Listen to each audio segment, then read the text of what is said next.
Ganito ang kahirap ng kwan mga idol. Kapag bago ang unit mo, ay tinatrapuhan ng kwan diesel para matanggal yung kwan, yan yung malagkit niya mga idol. Parang may chemical na hindi nagaiba.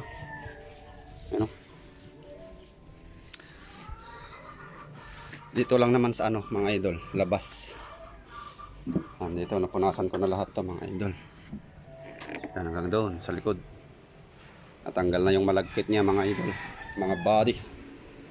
At marami pa. Andun pa sa harap sa may chassis. Yan.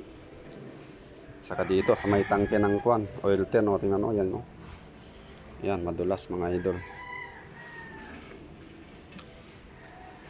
Yan ang trabaho pag ganito. Dapat matanggal yan para pag mag-washing madali lang punasan ba mga idol.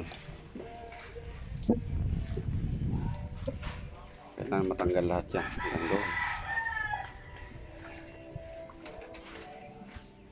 Halos 1/4 na lang.